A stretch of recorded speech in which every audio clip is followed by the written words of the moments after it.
pinasabog sa huling araw ng bar exams. Base po yan sa investigasyon ng pulisya.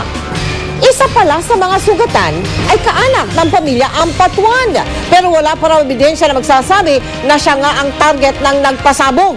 Nakatutok si JP Soriano. Maingay, masaya at makulay ang salubong sa mga nakatapos ng bar exam sa labas ng De La Salle University nitong linggo. Nakunan niya ni Aaron Christopher Fortalejo at in-upload niya sa YouTube. Pero ang kasiyahan, napalitan ng tiyawan at kaguluhan matapos ng isang pagsabog. Nakunan din ni Aaron Christopher ang paglayo ng mga tao. Sa sentro ng pagsabog, makikita ang ilang sugatan. Sa isa pang amateur video na ibinigay sa GMA News, makikita ang pag-aalalay sa mga sugatan.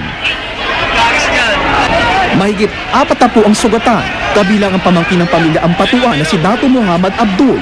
Pero ayon kay DOJ Secretary Leila De Lima, wala pa raw ebidensya na magsasabing si Abdul ang target na nagpasabog. Yung isa daw sa mga injured happens to be the nephew of the Ampatuans, Muhammad Abdul, who was injured. So I don't know, coincidence or what? Base naman sa chemical analysis ng SOCO at ng MPD Explosives and Ordnance Division, MK2 fragmentation hand grenade o granada ang ginamit ng suspect na pampasabog. Pero wala raw pin na na-recover sa blast site. Pag sumabog po yung isang hand grenade, pag nasa ere po siya, 360 po yung kanyang explosion. Nasa lupa po siya sumabog. So, kung titingnan natin yung sitwasyon doon sa Taft Avenue, puno po ng tao doon, siksikan. So nakita naman natin sa resulta, puro paa po yung mga injury po ng ating mga victims. Tinitignan din natin ng intelligence division natin kung saan nakaka-avail nitong mga MK2 fragmentation grenade kasi ito mga matatagal ng World War grenades to. Ayon sa binuong task force ng MPD kaugnay sa pagsabog sa may Taft, Manila, mayroon na silang 3 suspect sa ngayon. Pero di raw nila pwedeng sabihin kung miyembro ba ang 3 ng anumang fraternity. We do not want na as much as possible na magkaroon ng fraternity color. That's why we made it a point that we pinpoint individual responsibility. Humarap naman ngayon sa MPD ang asistante ng San Jose Recoleto sa Cebu. Siya rin ang tumatayong abogado ni Jed Carlos Tasaga. Sila Saga ang itinuturo ng isang witness kahapon na siya raw naghagis ng pampasabog sa Taft noong linggo. Pero itinanggi ito ng abogado niya. Sila Saga pangaraw ang biktima ng pambubugbog. Nagsalita naman sa GMA News sa mga opisyal ng Triskelion Order of Law o Tau Gamma Phi Fraternity. Wala raw silang kinalaman sa insidente. Hindi namin alam kung why Tau Gamma Phi is being dragged into this issue. Prior to last Sunday's event, walang prior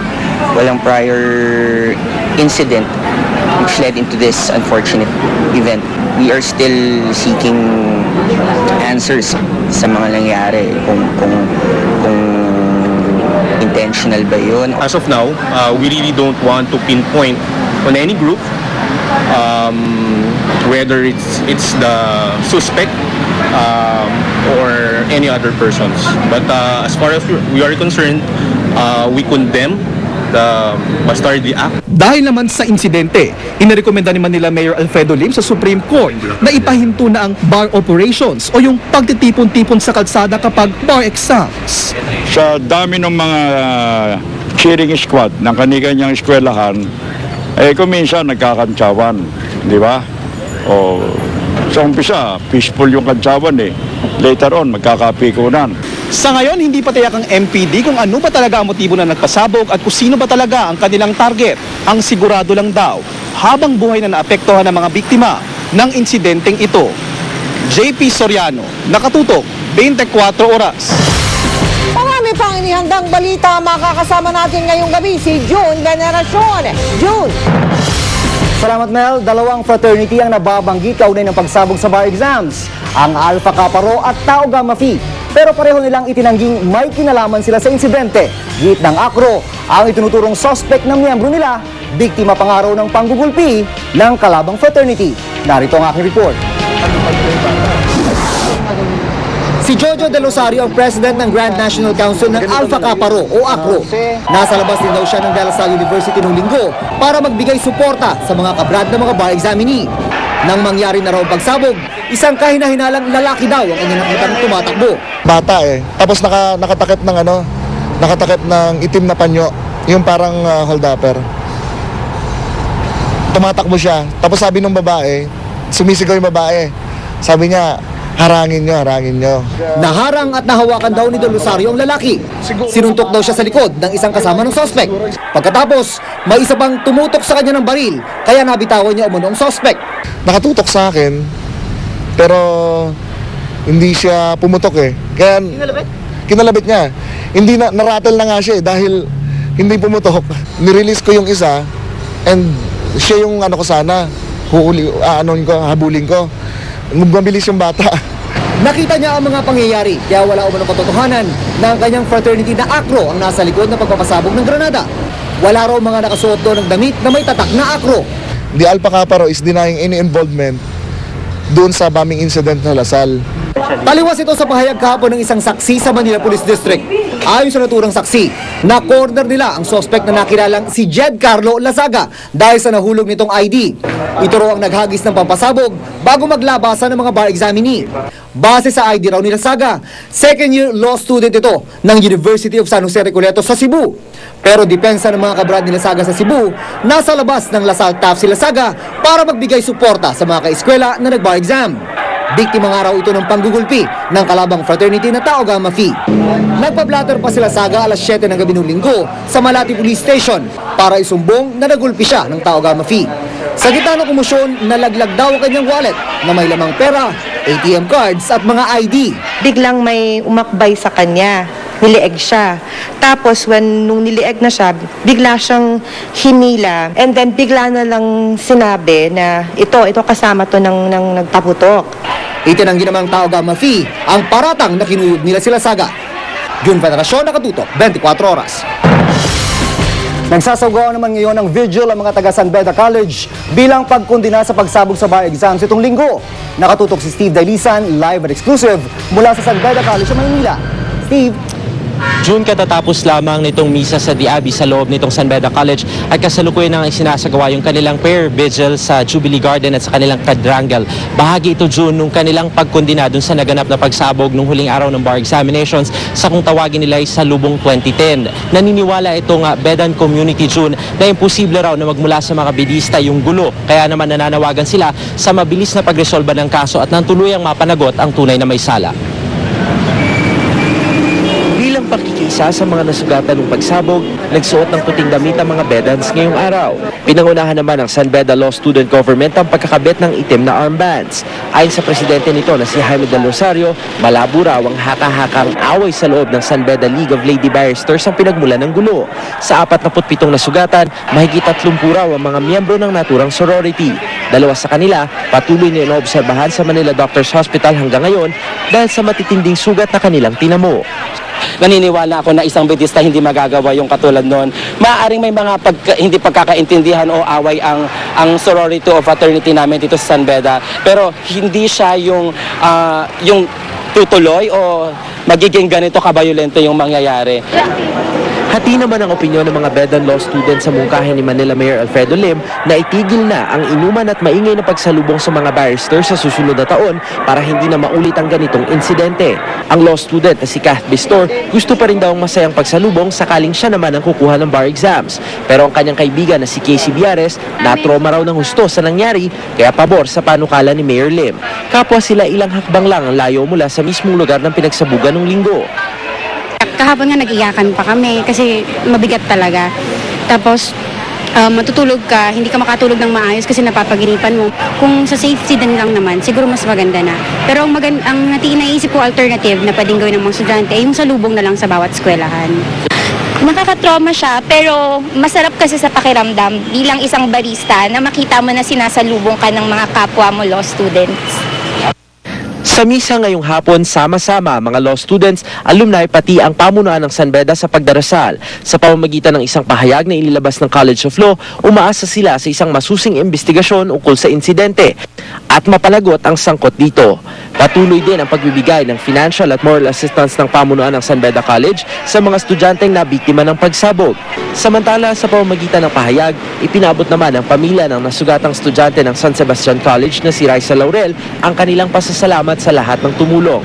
Di muna raw sila magpapaunlak ng panayam sa ngayon.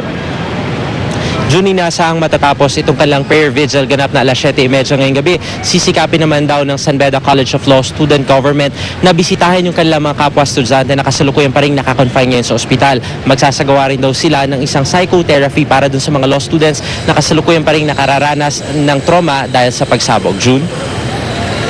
Maraming salamat, Steve Dailisan. Nakabalik na mula sa Amerika si Pangulong Aquino at ang kanyang delegasyon kaninang madaling araw. Ang kanyang pasalubong, mahigit 40,000 trabaho para sa mga Pilipino. Nakatutok si Dano Tingkungko. Kahit halatang jet lag, ngiti pa rin ang ibinungad ni Pangulong Noynoy Aquino pagdating niya sa NAIA Terminal 2 mag-aalas 4 na madaling araw. Pasalubong ni Pinoy sa bayan ang anyay mahigit 40,000 trabahong bunga ng inaasahang $2.4 billion na fresh investment sa bansa ng mga dayuhan negosyante. It's good to be home. In the last week, during our visit to the United States, we were able to send our message across. The Philippines is open for business. Sa mga area ng power generation, business process outsourcing, healthcare at textiles, mabubuhos ang kalakhan sa mga bagong investment na ito. Dagdag pa raw dyan na mahigit 4,000 trabahong malilikha mula sa mga bagong infrastruktura. Kasabay ng pagbibida ng Pangulo, ang walang kamatayang pagpapasaring sa mga kritiko ng palasyo. Masasabi natin na ang mga pag-uusap na naganap ay hindi lamang pakitang tao. Malawak at detalyado ang mga naging usapin natin. At nararamdaman ng mga dayuhan ang bagong sigla at kumpiyansa na nararamdaman din ng napakaraming Pilipino ngayon. Hinihikayat ko ang ating mga kapwa Pilipinong panay pa rin ang batikos. Makiisa sana kayo. Isang bahagi ng departure area ng NAIA Terminal 2 ang inilaan at ginayak para sa nakatakdasa ng press briefing ng Pangulo. Pero nagulat ang mga miyembro ng media nang matapos ang arrival statement ng Pangulo. Maraming salamat po sa inyong lahat at magandang umaga muli.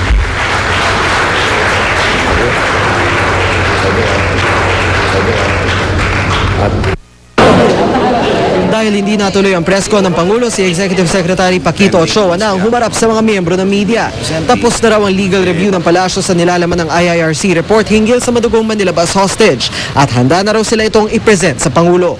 Pero tumanggi muna si Ochoa na magkomento sa mga detalye ng legal review at mga panukalang amyenda sa IIRC report, maging sa tanong kung kailan ito maisa sa publiko. Let's not ask details about what we did kasi we're preempting the president that way. We are also prepared to make our recommendation in the event that it is asked. Dano Tingkong, nakatutok, 24 oras. Sinampahan ni Ilocos Sur Governor Chavit Singson ng kasong graft and corruption si Senadora Miriam Defensor Santiago. Ayon kay Singson, nilabag ng Senadora ang Anti-Graft and Corrupt Practices Act para sa umunoy hindi maipaliwanag na yaman ni Santiago. Kabilang dyan ang building sa Quezon City, rest house sa Tagaytay at lote sa probinsya. Tinukoy din sa reklamo ang pang-aabuso umano ng senadora sa kanyang parliamentary immunity para manira ng iba. Tinukoy ni Singson ang privilege speech ni Santiago noong isang linggo kung saan sinabi niyang isa si Singson sa nakikinabang umano sa wedding. Bagay na kanyang mariing itinanggi. Sa ngayon, wala munang reaksyon ng kampo ni Santiago. Magbibigay daw sila ng payag kapag nakatanggap na nila o natanggap na nila ang kopya ng reklamo ni Singson. Talaga nitong... Well, nobody's above the law. Hindi lisensya yung sinasabi niya na senador siya, pwede na siyang manira.